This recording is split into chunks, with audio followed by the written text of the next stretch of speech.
నసరాపేట మండలం గోనెపొడి గ్రామంలో పల్లెనిద్ర భాగంగా మనం ఈరోజు పల్లెనిద్రకి ఇక్కడ గోనెపొడికి రావడం జరిగింది. స్థానిక ఎమ్మెల్యే డాక్టర్ చదలవాడ అరవింద్ బాబు గారు స్వయంగా పాల్గొని గడపకు వెళ్ళి సమస్యలు తెలుసుకుంటున్నారు.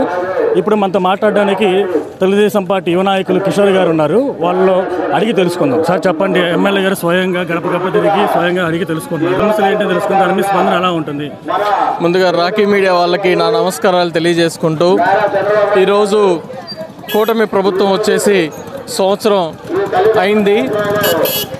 ఈరోజు మొట్టమొదటిసారిగా తల్లికి వందనం కార్యక్రమం ఈరోజు కూటమి ప్రభుత్వంలో ఇదొక మైలురాయిగా నిలిచిపోయే చరిత్రలో ఈ ఆంధ్ర రాష్ట్ర చరిత్రలో కూటమి ప్రభుత్వం తరపు నుంచి ఇది ఒక మైలురాయిగా నిలిచిపోయే దినం ఈరోజు.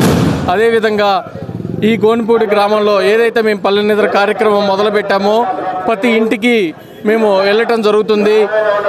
ఈరోజు వాళ్ళు ఎంతో ఆనందంగా హ్యాపీగా వాళ్ళు గవర్నమెంట్ యొక్క పథకాలు కానీ అదేవిధంగా మనము గవర్నమెంట్ తరఫున చేస్తున్న సేవా కార్యక్రమాలు కానీ అదేవిధంగా గడిచిన 5 ఏళ్లలో అరాచక పాలన నుంచి ఈ రాష్ట్రాన్ని పూర్తిగా మనము ఒక నారా చంద్రబాబు నాయుడు గారు ఒక 2 చేతుల మధ్య తీసుకున్నట్లు అంత విధంగా అంత సేఫ్గా ఈరోజు పరిపాలన జరుగుతూ ఉంది.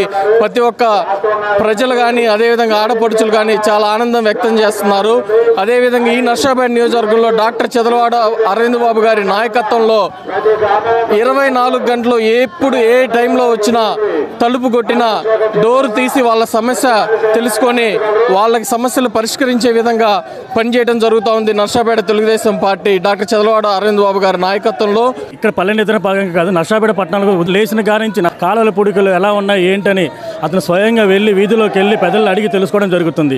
కెమెరామెన్ మల్లితో reporter Balu, Gonepodi, Rocky news.